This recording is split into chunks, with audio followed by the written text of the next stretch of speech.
Okay. So welcome everybody. It's so nice to see all of you after quite a long break. And we're meeting again in the XPrag Wine series on a special occasion. So today we have a talk by Karina Tachihara and Fernanda Ferreira.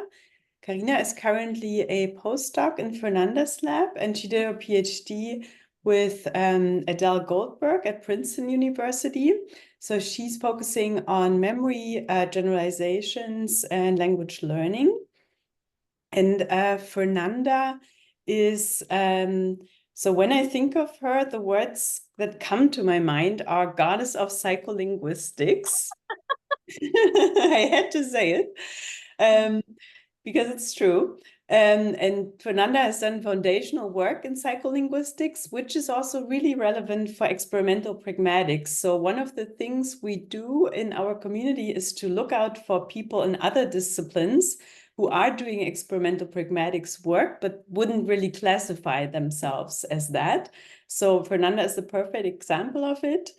And today you will see a joint talk of her and Karina on multi-utterance language production as foraging. So we're very much looking forward to this and to the discussion later with all of you. Well, thank you so much for that introduction. I have to say, I'm sure you talk a lot about prediction in language processing. And when you said, when I think of Fernanda, I think about, and I thought you were going to say, I think about good enough. So I wasn't expecting what you said. The surprisal was like big, and it was very, very pleasant. So thank you so much for that, and for this opportunity for us to talk about some work that we've been doing. It's fairly new, and Karina, the reason we're doing this in two parts is that Karina carved off a separate part of this project, and she's going to talk about it, and she developed the ideas and the analyses and the interpretations. So I'm going to start things off by just kind of setting the stage for the broader project that we've been doing. And then after a few slides, we're going to do this little chairs. We're going to sit in different chairs, and Karina will take over, and then we'll be here obviously together for the questions. So today the focus will be on this idea of multi-utterance language production as foraging, which Karina will go into in detail. But I'm going to start by just kind of setting the stage with a problem that, again, Karina is going to remind you of later. But what Levelt has referred to as the linearization problem in language production. So when we do something like give a talk or tell somebody about our day or tell somebody about our research program, we have to settle on some kind of a plan for how we will organize our thoughts and translate those thoughts into a sequence of utterances.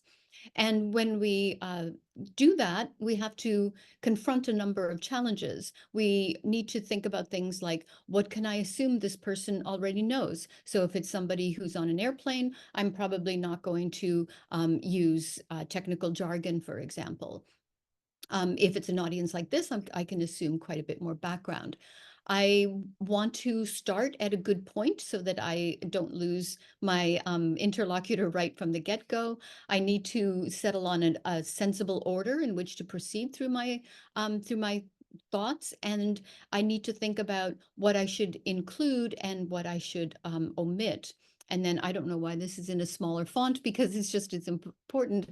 I need to figure out where I am in the linearization plan. So I kind of need to, I have a plan, but I need to have a sort of a pointer in this plan that's allowing me to keep track of what I've already said and what's left to still to say.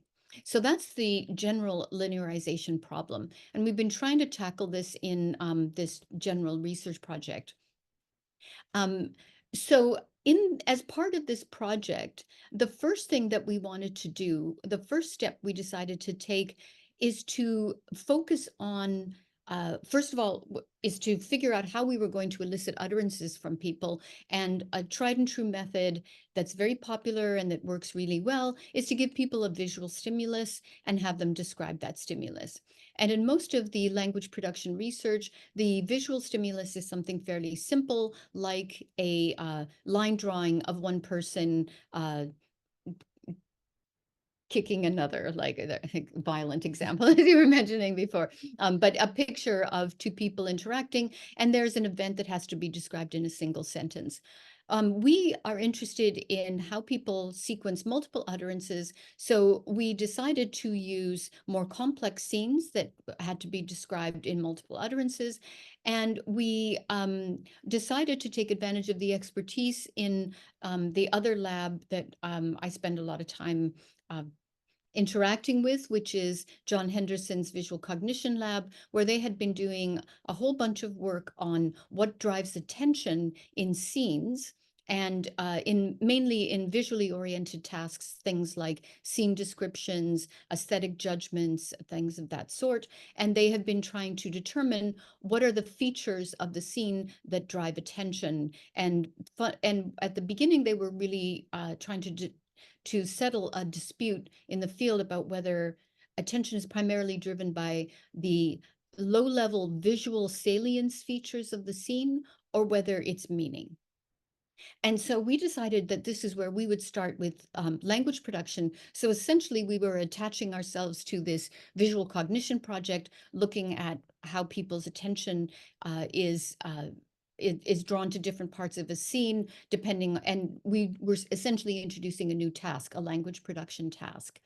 So we asked which of these features better predicts eye movements, measures of visual salience or measures of meaning, along the lines of what they had been doing for tasks like, say, an aesthetic judgment of a scene. So what you see in this slide is a scene, one of 30 that we've used in our studies. So you can see it's a color photograph.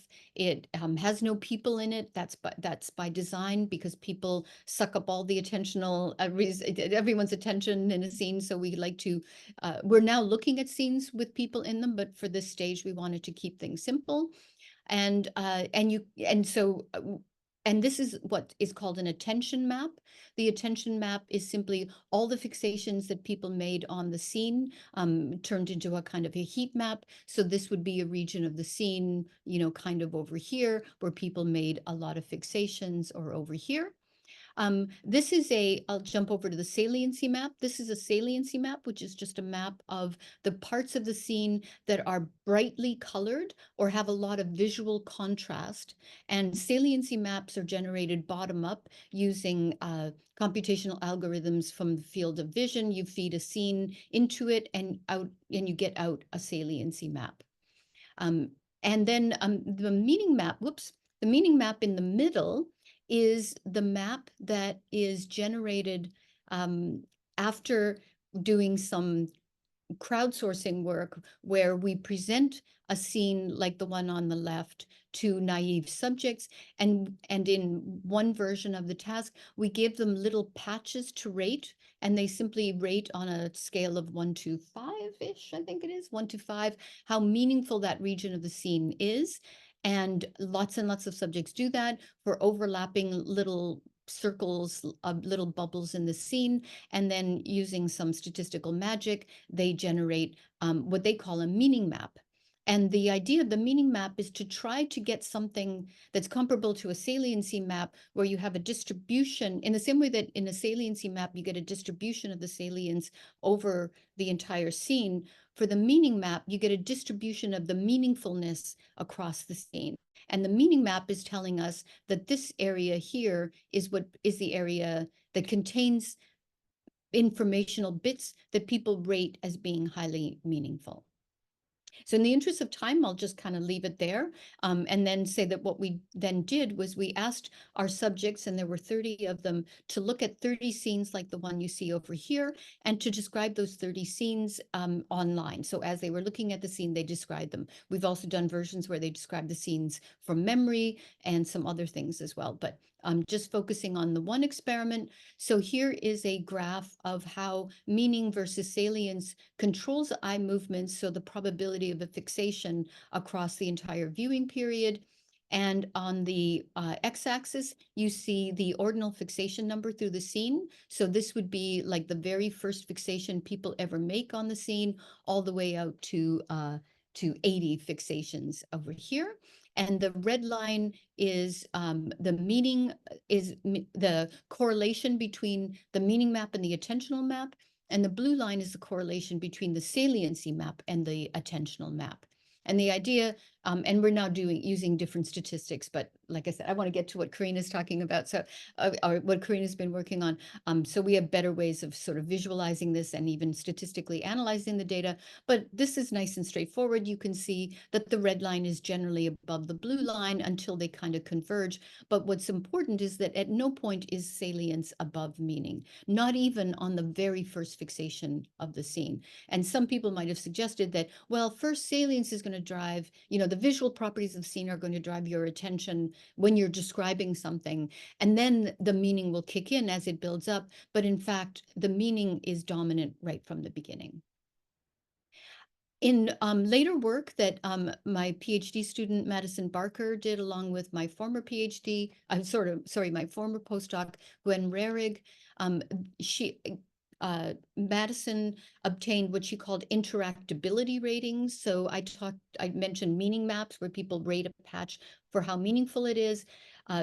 Madison translated meaning into a specific kind of meaning, which is given what you're looking at, how likely would you be to interact with the thing that you're looking at? And she found that overall, there's a tendency to begin descriptions with the most interactable object, and then so the order in which objects are mentioned corresponds to their interactability. Okay, so that's kind of setting the stage. Our next step is to try to sort of figure out how people are describing these objects in more detail. And so Karina will take it from there. Okay, how are we going to do that?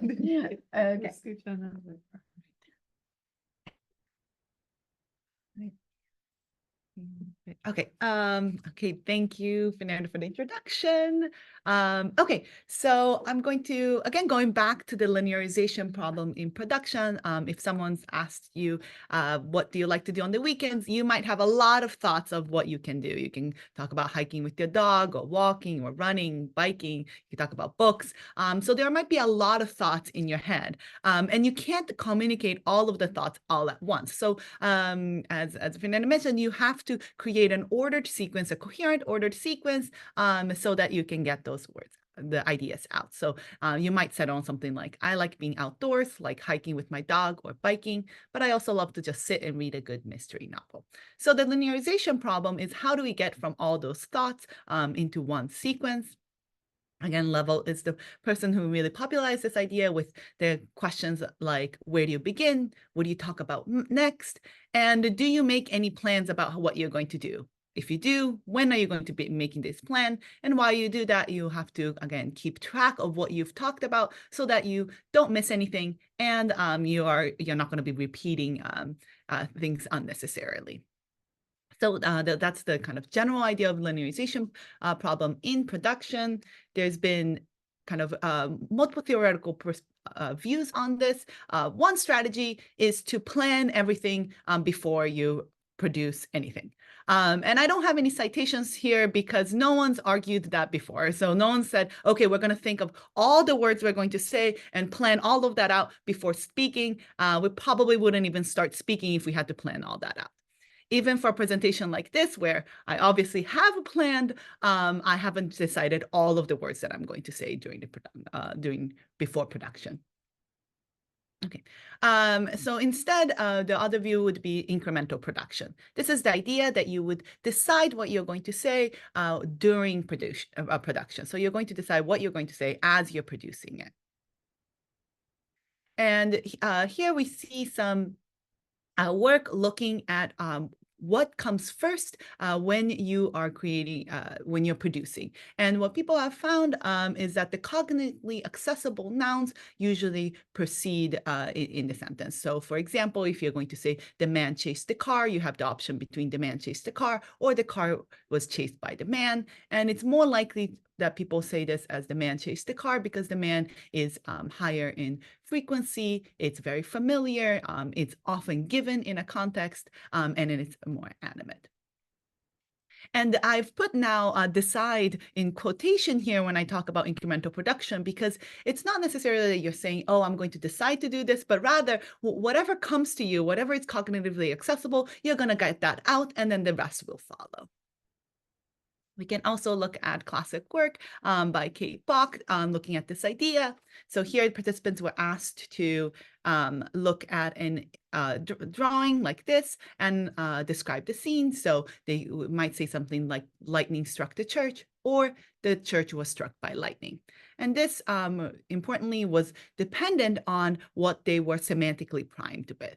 So if they were semantically primed with the word thunder, they're more likely to say lightning struck the church. However, if they were primed with the word worship, then people were more likely to say the church was struck by lightning.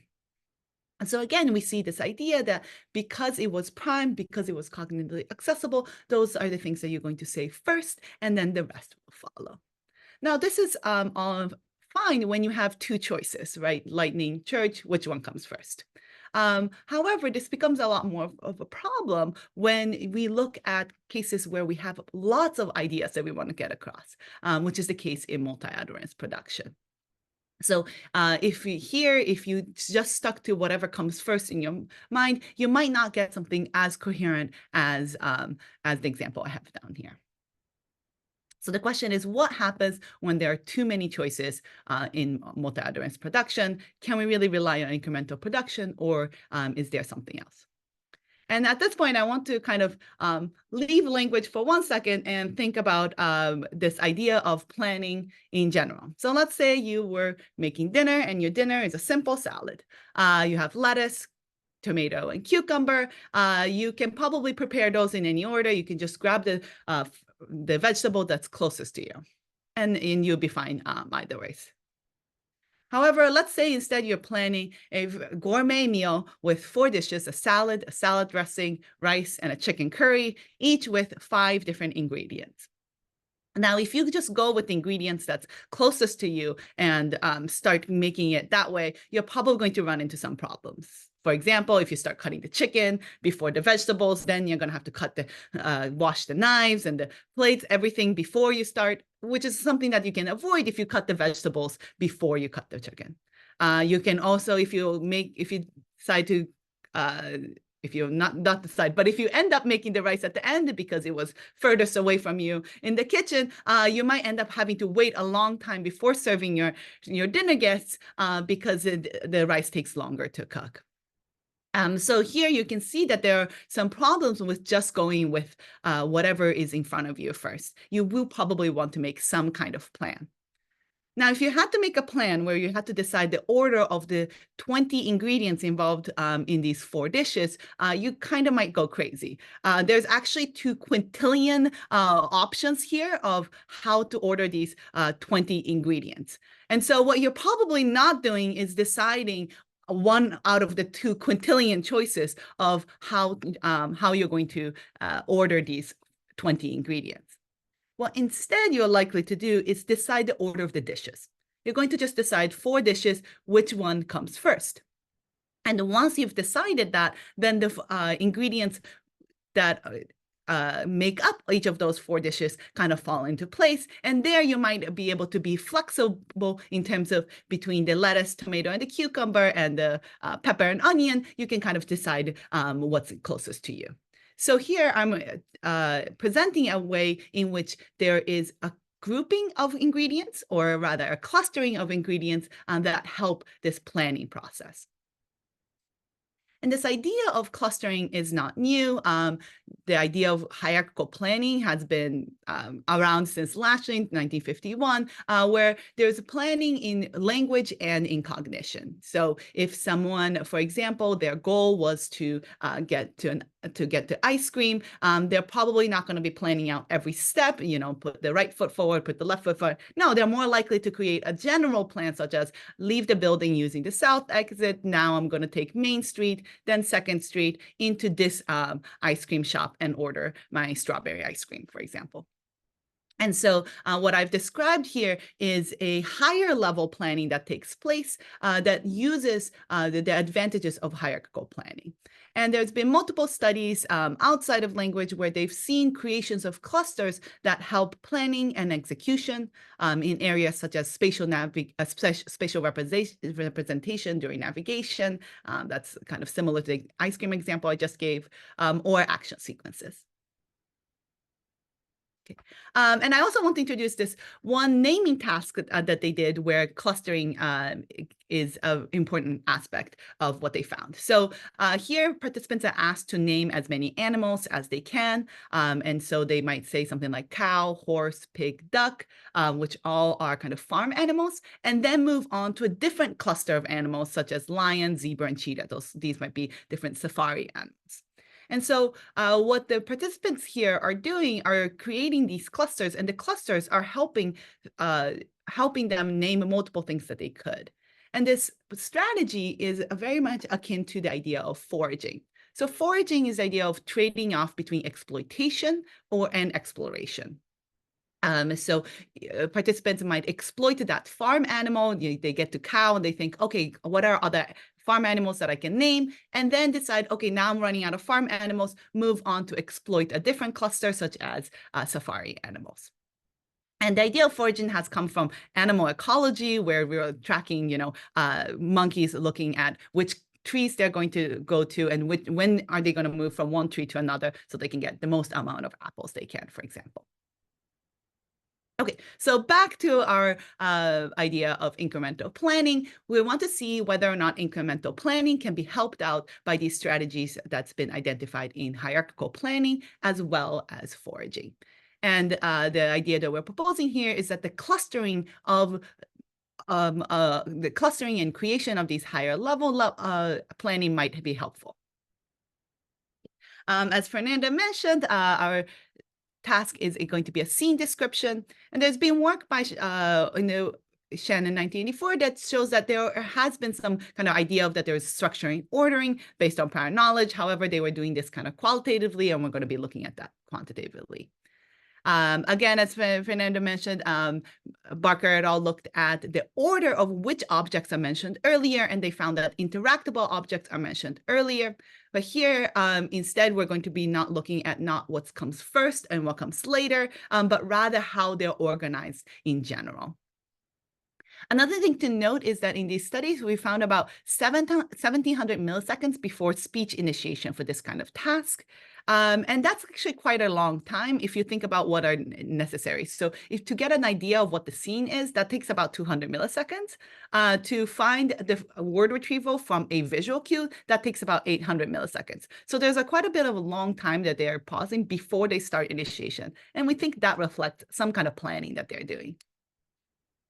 So the question we're trying to answer is, how do we organize our speech during multi-utterance scene description? And our hypothesis is that participants are doing some kind of planning that is grouping objects into meaningful clusters. And these the cluster types that we're going to be looking at is by physical location. So do we talk about things that are next to each other together? And semantic relations. So do we talk about things that are related close together? And we also hypothesize that people will balance exploitation, so staying in the same cluster, and exploration, going to a new cluster, and that these descriptions will show evidence of this clustering. So again, the methodology is that participants saw these 30 different images and they described the scene for 30 seconds. So it was a very free, open-ended task. They could talk about whatever they wanted. These were 30 English-speaking undergraduates at UC Davis with 30 real-world scenes with no people in it. The first thing we did was we labeled the objects in the image. So here I'm just showing a sample of the objects. We actually labeled all of the objects in the scene. And then we also took the speech that people talked and then transcribed it with a timestamp and then connected it back to the image itself. So what does that look like? Here's an example description. Someone might say something like, I see a typical kitchen. There's a white coffee maker and a phone next to a sink. The microwave and the tea kettle are also white. The cabinets are wood. There's like a blender. The table is all set with plates and glasses and napkins, maybe for dinner. So from a description like that, what we get is a is a list of objects that they mentioned, coffee maker, phone, sink, microwave, and so on and so forth. The word onset time for each of these, and the location in the image that they appeared. So here's, for example, the coffee maker. And again, what we're interested is not just what they mentioned first, but how they're organizing all these objects. So we're interested in the relationship between objects to objects within the scene. So what we're going to do is look at the relationship between these all the mentioned objects, so to each other. So for the relationship between the coffee maker and the phone, the coffee maker and the sink, the coffee maker and microwave, and so on and so forth. So all of the objects mentioned to all the other objects mentioned. And we're going to take 3 different types of relationships. First is coming out of their description, which is the time difference. So the difference in onset time between object A and object B. So for coffee maker, coffee maker and phone, it would be the difference between these 2 onset times. Next, we're going to look at a physical distance between these objects in the scene. So what is the distance between the centroid location of the coffee maker and the phone? Here I'm showing in light blue, as well as the coffee maker and sink. And then we're going to look at that for all objects. The other relationship we're going to be looking at is the semantic relationship between them. So what is the relationship between the coffee maker and phone, and versus coffee maker and sink? So for this, we're going to be using ConceptNet, which is a large language model that's been hand annotated. And then we're going to be able to get their semantic similarity. So here, coffee maker and phone would have a larger semantic distance compared to coffee maker and sink, for example, because they're both kitchen items. They would have a lower semantic distance.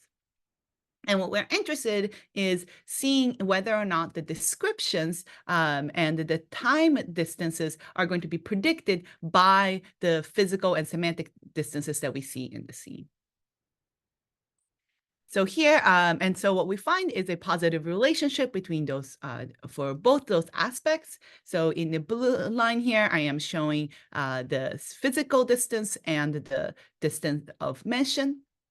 And so, for example, things like coffee maker and phone, which are really close to each other, they are going to be mentioned close together in the description. In the example I had, they were talked about as coffee maker and phone, for example, versus the microwave, because it's a long physical distance between them, that would be talked about much further apart. So maybe you'll start talking about the coffee maker and you only get to the microwave at the end of the description, for example. That's the relationship between the for the physical distance. And then we also see this effect of semantic distance. So things like coffee maker and blender that are close together, are semantically close together, they're going to be mentioned closer together compared to something irrelevant like coffee maker and plant. So what we find is that objects that are physically and semantically close together are likely to be mentioned close together. Okay. Next, we wanted to see if these distances really ended up in clusters. So we created these clusters in a data-driven manner where we took all the relationships between objects to all the objects in the scene, and then we fed them into a K-metroids clustering algorithm so that we get a physical clustering and semantic clustering. So here you can see you get this blue patch right here, an orange area, a red area, a green area, and so forth. And then for the semantic clusters, it looks quite different from the physical clusters because they're grouped not by physical distance, but by their semantic association. So you can see that all the chairs and tables are going to be one semantic cluster. The window and the wall is going to be one semantic cluster. The appliances are in red are going to be a different cluster. And the question we're trying to answer is whether or not if people tend to stay in one cluster and then move on to a different cluster, and whether when they move on to a different cluster, they take a longer time. Just like if you went from talking about farm animals to safari animals, you might take a longer time. Maybe you would take a longer time to jump clusters in these scene descriptions. Okay, so here I'm plotting in the blue bars, it would be for jumps. So talking about the next object in a different cluster versus talking about another object in the same cluster. And what we find is that it's much takes a longer time to jump clusters than to talk about another object in the same cluster. And we find this effect for both the physical clusters as well as the semantic clusters. So jumping to a new cluster takes longer than staying in the same cluster. This was the time between one onset of one mention to another object. And then we can break this down actually to whether or not those were words or whether or not they were actually pausing to think about what they're going to talk about next. So here I'm showing the lighter bars are just reflecting the pauses, and you see a difference that is statistically significant, where pause time also is longer when they're jumping clusters.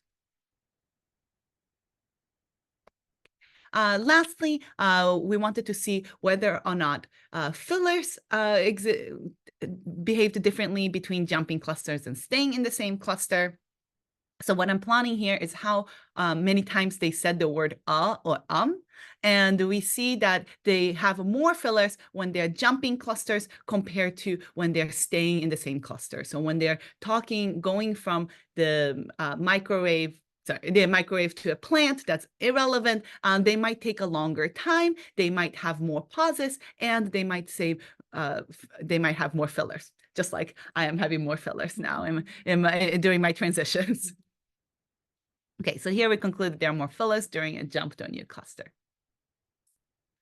So to conclude, we find evidence for clustering in multi-utterance scene description in two ways. One, we see that objects that are physically and semantically close together are mentioned closer together in the description. And we also see that people take a longer time to jump clusters and have more pauses and more fillers when they jumped clusters versus when they stay in the same cluster. All of this support the idea that we have incremental planning in multi-utterance production, where the clusters help us having a time to plan. Between clusters, we can plan a little bit more. And then when we're inside the cluster, we can exploit that cluster a little bit more. So here we see a balance between exploitation within the cluster and exploration between new clusters. Future work is looking at the different kind of experimental context and seeing how that relates to this clustering effect. So I think maybe Fernanda mentioned this in her portion, but we have a study in which participants do this task from memory. So they see the image and then they don't see the image anymore, and then they're still describing it. So how does it change how you cluster objects if you're doing it from memory?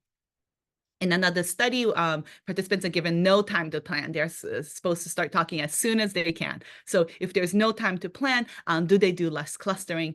These are kind of the future questions that we are interested in. And with that, I want to say thank you to our funding sources, to collaborators, and to you for your attention. Yes, and thanks to you both for this super interesting talk. We have about 30 minutes for questions, so please raise your hand. Maybe we can stop the screen sharing for now. Yes, thank you. I'm gonna take that. No, I'm gonna put notes on the questions people ask us. Ira, you're raising your hand? Yes. I usually don't speak up at these things, but I figured why not, because the talk was so interesting. Actually, I have a kind of a technical question and then more kind of comments. I mean, in the beginning, Fernanda, you described the salience versus meaning distinctions, but I wasn't really clear on what that was and how it gets played out, let's say, in this task. But that's just sort of like to point out that maybe I'm missing something, because I feel like this task is seems almost more of a memory task, like a kind of list effects, because the scene that they're looking at isn't very deep, right? So like if I know there's work that shows that if you have dyads of people remember them better. If you show people looking at each other, they're more keen on capturing interactions between people. And these are scenes of kind of vanilla scenes, like you said, like a photograph. of an empty room. And so I was wondering whether, you know, meaning comes in when, because you mentioned too, there was some role to be played with people. I wonder if that was what you meant by meaning. And then it made me think of, you know, given that these are kind of lists, you know, these are almost like lists, except like they're voluntary lists. It's not like people are given a list of objects to remember, you know, so in the classic, you know, memory tasks.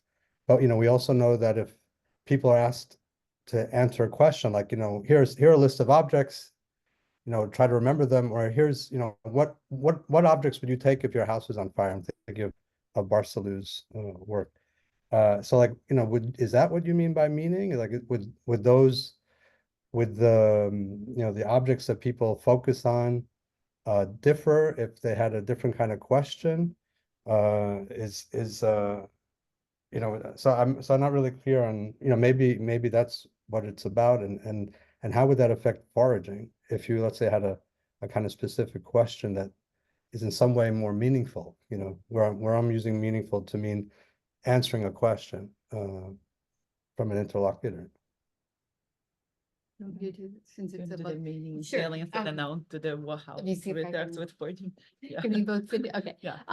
Yeah, can you hear me? Oh, am I by the mic? Okay. So, yeah, I mean, I just didn't go into this in enough detail when I was presenting the work. So these are these are scenes that are, these kinds of scenes have been very much of interest to people in the vision world, you know, so, and you can think about things like automatic categorization and labeling of scenes and so on, these would be the kinds of scenes that people would be very interested in. So we started the project wanting to take advantage of what people already knew about these kinds of scenes, so we could just kind of build from there. So salience in this world means something very specific. It means it means essentially places of contrast and features that bottom up are likely to capture attention. So a blank wall would have very little salience to it because there's nothing happening, there's no color, there's no contrast. A bright disco ball would have a lot of salience to it. So things that are bright, things that are colorful, draw attention. And saliency maps are ignoring objecthood. They just kind of go through the scene pixel by pixel and assign saliency values based on that. They're not clustering things into objects or anything of that sort. And so the output of these algorithms is like, here's a scene, and here are numbers for every pixel in the scene corresponding to the level of salience. And especially in AI vision, there's a strong view that visual salience is what's controlling everything. And in John Henderson's lab and some other labs as well, they've been challenging this by pointing out that salience and meaning are highly correlated with each other, although they can be disentangled. And when they are disentangled, it's actually meaning that drives attention, not salience. Salience is just kind of along for the, you know, it's just correlated with the meaning. So then the challenge is, well, how do we quantify meaning in the same way that people in the visual cognition, in the visual science, vision sciences world can quantify salience? Well, what their lab developed is this idea of meaning maps where, and you were asking, like, what do we mean by meaning? You're a subject in this study, you would see a scene like, you know, what's behind us here. You would get a tiny little, is it 1 degree? 3 degrees Or and, 5 and a degrees. 3 degree and a 5 degree little piece of it, so kind of like a peephole that you would be seeing the scene through, and you look at that patch and you give it a rating, and you say, so if it were like, you know, this wall behind me, you would probably give that a very low rating. If it were like the books, you would give it a high rating. And you know, hundreds of subjects do this. The patches overlap. They're at 3 and 5 degrees in size, and then they all just get smushed together and turned into a meaning map. And what people are told to do is to rate each patch according to how meaningful or recognizable the thing is that you're currently looking at. there are other ways to do it, and they have been doing it, where you rate how interactable this object is, or how, but so they don't change the results massively, but they do, push them around a little bit. We, so you're, okay, so does that begin to answer your question? Yeah, that answers a technical question, but then ultimately my question is, like, I'm trying to think of how you could turn this into a task that's more, say, an exchange, a proper conversational exchange.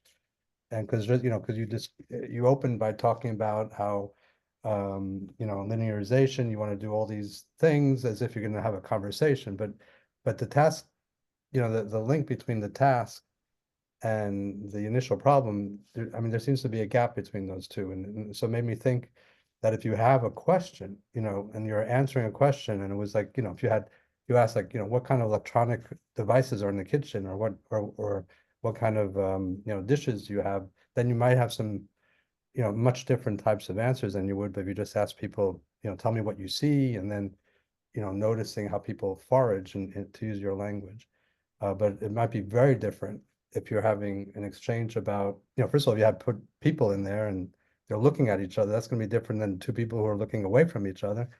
So there are, I'm thinking of other work from visual cognition that shows that, that people are just naturally geared to looking at social interactions, for example. And so, like, and that led to my thinking about, if you had a proper social interaction where the experimenter, let's say, was asking a question that directed your attention to something, would you still have foraging behavior? Because, what could it, I mean, is a foraging behavior linked to this kind of task where you're having people kind of look at things and list them and then notice how they articulate them? And, so I mean, I could see, I see how this developed, but I'm trying to think of it in something that's a bit more conversational and ultimately pragmatic.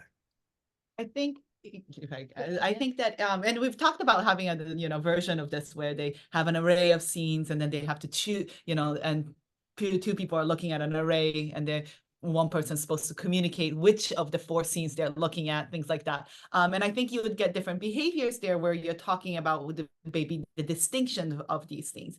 The reason why I think you can see this more through foraging is because they're not directing their attention to specifically makes this scene different than a very specific other scene, but rather they have like a range of things that they can talk about, right, in the description. And I think that's where the object to object relationship becomes really important, because that's what guides what you're going to be talking about next. So if you're going to if you were looking at kind of blank screens with different objects, then it might not matter. You might just want to say completely list them. Okay, this is a picture with a red mug, a green green hat, and yellow boots. That might be easy to do, but because this is a naturalistic scene, you can kind of use the relationship that exists in the scene to guide both where you're going to pay attention to and also what you're going to talk about and describe. So I think there is probably a little bit of more foraging going on when it comes to description versus where you might have a task that's like specifically identify. But I think that the foraging is coming from the fact that there are many things to talk about. So how do you organize that?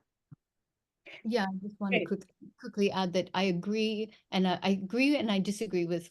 I agree with one thing you said, and I disagree with a different thing. So I agree that this is just one kind of language production. Obviously, it's not interactive. It's a subject describing the scene to nobody. We're telling them just to describe these scenes as if somebody else would later on, want to identify which scene they were referring to, but there's no real interaction happening.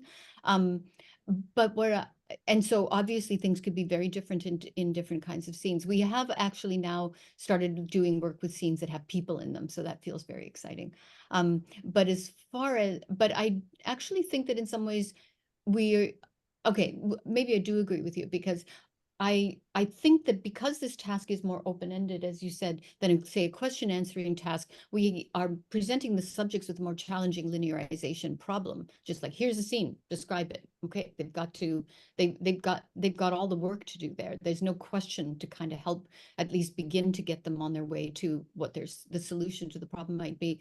But yeah, I think the nature of that kind of situation is going to encourage some of what we have been referring to as foraging. And I guess I'll just say that, there's a tradition of looking at vision language interactions as a way of getting at some of these psycholinguistic questions. We can't say that this is exactly what would happen in a conversation in which people are just chatting and they're not talking about objects that are co-present or describing things that are co-present. So.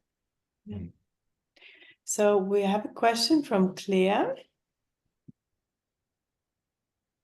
Hi, yeah, thank you for the talk. It was super interesting. And this idea of foraging was really new to me, and I really like this analogy. So, and the whole time when you were describing foraging and the clustering, it really made me think a lot of question under discussion. So it's actually maybe slightly linked to what Ira was saying before, but with question under discussion, you can have like an overarching question, and then you have like some sub questions coming off that, and then maybe you move to another question, and then you have sub questions come, and actually this kind of whole way of organizing what you're saying like really sounds like the ways that people have described clusters of questions or sub questions. And so I was just making that link, and I thought it's not really a question. I just wanted to tell you that was what I was thinking about. And the other thing I guess is related as well, which is, to what extent are people extracting meaning that is present in the scene, and to what extent are the participants bringing or giving meaning to the scene as they describe? And again, I think you could relate that also to the question under discussion, like how are they thinking about the task and what they have to do, and maybe different participants are kind of thinking about it in a different way and therefore organizing their description in a different way. Yeah. I don't know if that's a question, but that's my thoughts anyway. Fantastic. So I'd love maybe offline to get a couple of very recent I've read a couple of the basic papers on question under discussion, but I haven't maybe kept up with it, and I didn't know about this idea of clustering of questions, but that sounds really relevant and interesting. So if you could share that later, that would be fantastic. Yeah. Yeah, did you? Bring in knowledge. Yeah. So the one thing I'll say, these scenes are very, I show the kitchen scene. They're kind of very, some of them are indoors and some of them are outdoors, but they're very regular looking. If I was saying, we stress the point that they're real world images. So here, I think that the knowledge that you're bringing in and the knowledge you're extracting from the picture might not be that different, but I think that there could be situations in which that's more relevant, right? I think there's one image of a like a chemistry looking lab, and I can see how someone who knows chemistry, given the fact that they are using their semantic knowledge to organize their thoughts, might organize their speech in that case quite differently than someone who has never seen a lab, for example. So yeah, I think that the point is that they are bringing in knowledge. So if you can find situations where that might differ, I think that you would find differences between how people organize it depending on their knowledge. Yeah. I just to promote another part of this project that maybe we'll be talking about soon, I suspect. My student Adrian Zhao has been working on this. So we also have a version of the task where people describe the task, the objects from memory. And as Karina said, one of the things that's on the to-do list is to look at how this clustering and foraging kind of behavior emerges when people look at the scene for 30 seconds silently, it disappears, and then they describe the scene from memory. And we do know that their eye movement patterns look very similar when they're just describing the scene versus when they're looking at the scene. But it's about a 0.8 correlation between the two attentional maps. But I wanted to just kind of let you know that there's this really cool finding that we're going to be talking about sometime soon that Adrian's been working on, which is that when people are they're describing the scene from memory, they're looking at a blank screen, right? So we can look at them looking at nothing. And what we find is that they are not completely the same way, but they're looking in the same places where the information had been. So they are looking where the objects were, and the actual amount of sort of coverage of the scene the locations are very similar when they're looking at the blank screen. So it kind of, to me, it suggests that, yeah, the meaning is primarily in the subject. They're using the scene as a sort of source or a way to cue some ideas, but then they're bringing the meaning to the scene. I think that's answered that. And what's really cool about this Adrian's work is that it's the fixations are like scene specific. So it's not that they're always looking at the center where there is a thing. If you're looking at a kitchen scene versus an outdoor scene, you're looking at different parts. And when you're looking at it's not nothing, there. when it's not there, and you're looking at the same locations. So yeah, really cool stuff. Okay, we have That's a couple great. of more Thank you. questions. Petra was next. Yeah, thank you very much. Very nice intro to this kind of research. So I was wondering, when you take the focus away from objects and look at events, and more action kind of videos, or more action representing pictures. So do you have any ideas what happens then, in particular with more specific kind of linguistic knowledge, that the agent is more important, or the result of the activity or something like that? So what do you expect when you go step away from concepts to more motion events and these kind of things? So I guess I'll just say, let's bookmark your question, because we have been doing the same work that we've been doing with the scenes that we've used so far, with event scenes, with scenes that are depicting events. So they're not videos, but there are pictures that show events, and we've now very carefully gone through and identified and normed 3 types. One type is a scene where there's an implied event, but there are no people, just to kind of tiptoe over from where we are to the next step of looking at events. So this is like an image of a kitchen with a platter of spaghetti on the floor, all smashed with, so people clearly will describe that event there. Then we have some images. We have a set of images that we've identified and normed that have a single event with people, so one person handing something to another person, but it's in a real scene context. And then we have multi-event images, so that we can kind of look at how people sequence multiple events. And so things like a gym where there are a couple of people boxing with each other, a couple of people skipping rope, a couple of people lifting weights, and one's a spotter and one is doing the work, and so on. So we haven't yet done, well, we've actually started to do the eye tracking work, but there's a backlog of data analysis still to do, so we don't yet have the answers. But at least I can say that we definitely recognize that that's the key next question that we want to begin to answer, because no question, these linguistic descriptions are fairly minimal. They're not using complex structures and even interesting verbs. We have done a version of this task where people describe what they might do in the scene, and that definitely gets us some more interesting linguistic forms. And again, that's just kind of in the queue of the things that we want to look at. We know that their eye movements are very similar when they describe what they might do in the scene versus just describing the scene to somebody else. But that's probably not interesting to this audience, because you want to know about the language and the linguistic properties. So that's all coming, but it's just a huge amount of work to kind of parse all this speech and do all the analysis and get all the parts of speech out, and the fillers and the pauses and disfluencies and all of that. So sometimes when No, I'll just stop and let the next question, go to the next question. Yeah, let's take And this question. you had anything, etc. Yasmin, you can ask. Okay. Yeah, thank you. Thanks a lot for the very interesting talk. So I hope this is not something I missed because I was gone in the middle for like a few minutes. But I was wondering a bit more about the eye tracking information.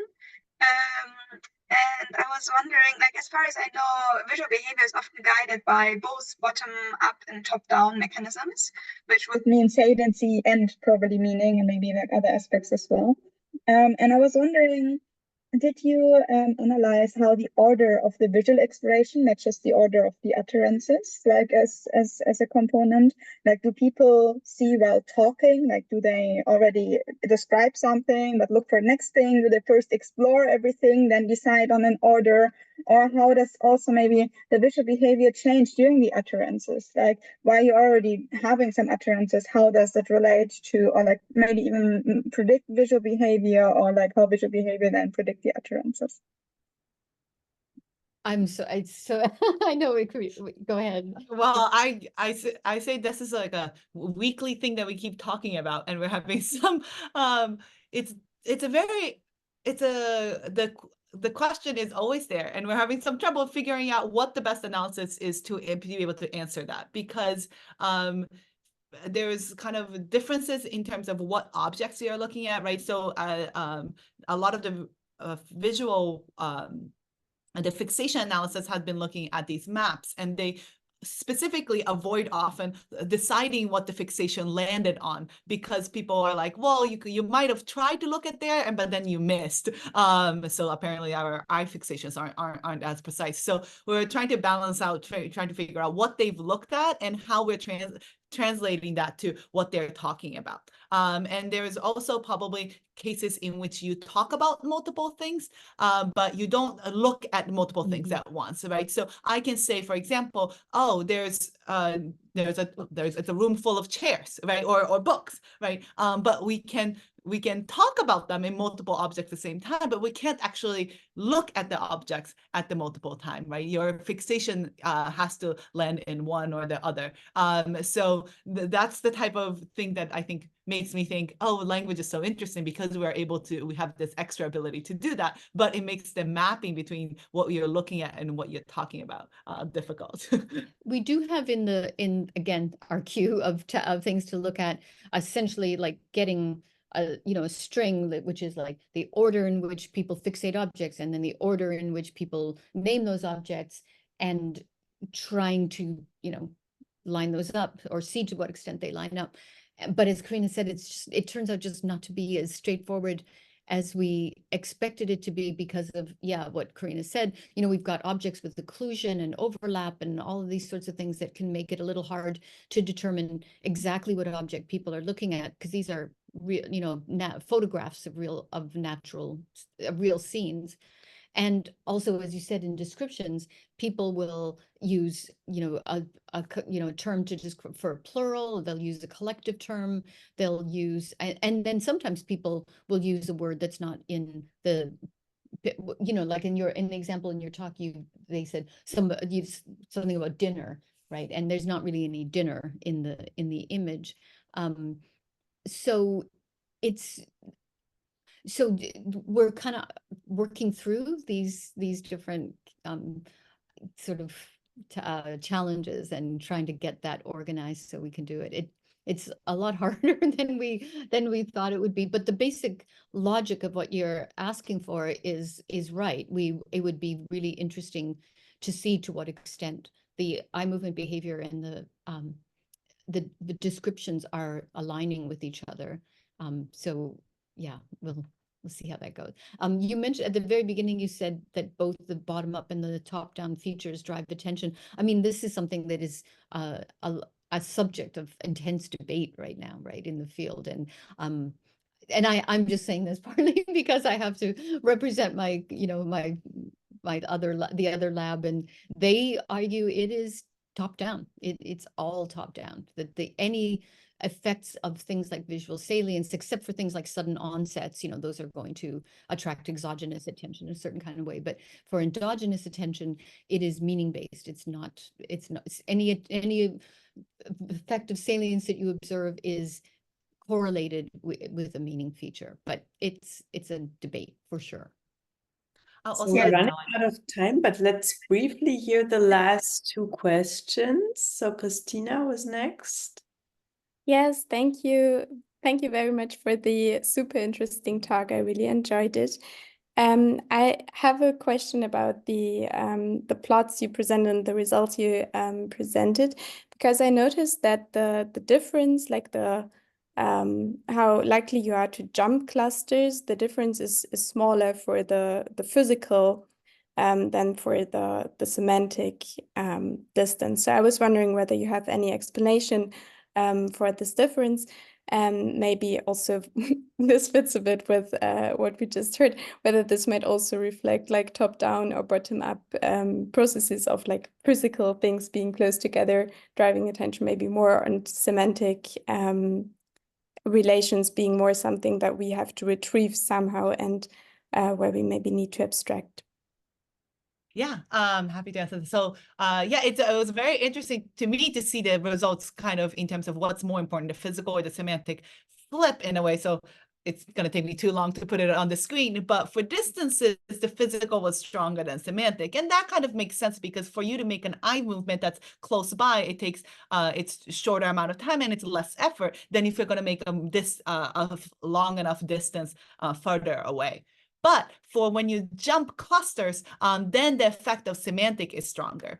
And our interpretation is that that's a distance that you're traveling in your mind. So if you are thinking about kitchen items, the availability of other kitchen items in your, in terms of accessibility and in word retrieval is going to be much quicker, versus if you're going to talk about something that's semantically separate, then in your mind you have to travel over all the way to that side. So that, I think, is the reason why the jump is going to be a very jumping cluster is going to be really affecting why you're going to be creating this, creating a lot of more time, because in your mind you have to create this, go from one cluster of semantic objects to another cluster of semantic objects. So both in your scene and in your mind, you're going to have to make that jump, and that's probably going to be longer, because you're then kind of thinking about, oh, right, what is that name again for that, for that green leafy thing? Oh, that's a plant, right? So that's going to take a longer time than when you're jumping clusters physically. Cool, thank you. And the last question from Nick. Yeah, can you hear me? Yes.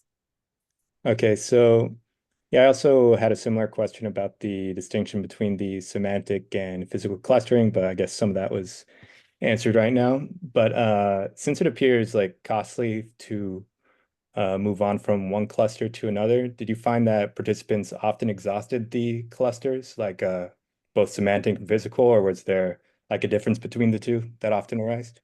Yeah, that's something we talked about as well, and especially when we look at towards foraging, that's kind of the question that people have asked, like how much are you going to be exploiting versus exploring to next. So I want to say that's to be to be found next. Is it the case that that they've exhausted it and that's why they're moving on, versus are they going to move on because they realize that they want to describe the whole scene, right? So there is also work in the lab looking at people giving ratings on how good that description was towards the end, right? So in that kitchen scene, if I only concentrated on that one corner of the microwave and the phone, that might not be a good description, even though that goes back a little bit to Ira's question, is even though there wasn't any specific purpose to it, that might still become a bad description if you stayed in one area. So there is this, I think there's a force trying to tell you, okay, you do need to look at different areas of the scene or different meaning areas of the scene, but you also do want to exploit, because you have that kind of eye movement or semantic knowledge jumps that you'd have to do. So yeah, I think that there's going to be a balance, and we want to, next up is looking up how much are they exploiting and how much they're exploring, because people tend to have a tendency to over exploit or over harvest, which is how it's talked about in the foraging world. So yeah, it'd be interesting to see what that happens in this case. Yeah, just to add a couple quick things, it's we know we're talking about this as foraging, but of course an animal's never told, like, you have to go find some apples, but you have to kind of describe the whole orchard, you know, and in some ways we're telling people they do have to cover this. We want them to cover most of the scene. So we might not see the tendency to exploit as strong. It might not be as strong in this scenario as it would be in other situations. But you know, interestingly, in the animal literature, and I guess human literature too, we're animals, so okay, I covered it. But we know that when creatures are in a situation where they can exploit, they do explore sometimes as well. Like even the team, you know, classic team mazes, animals get reinforced for one side of the team maze, but then occasionally they'll just go to the other side because maybe there's something there. And so that, I guess, curiosity is something that kicks in as well. So so those could be some of the factors that are relevant to this trade-off between exploration and exploitation, which is obviously like really a fascinating topic in cognitive science generally. All right, great, thanks. Thanks. So thank you so much. Let's thank our speakers again for the wonderful talk and the discussion. Thank you. Thank you This so was much. so There's great. so much overlap also with the work we're doing in our departments. I will forward this recording also to our colleagues who work on vision and machine learning. And yeah, we hope you enjoyed this series, and we will let you know when there's another event. Otherwise, we will see you at the XPrag IT event in the fall. Great. Sounds good. Thank you. Thank you so much. Bye, everybody. Ciao, everybody. Bye. Bye.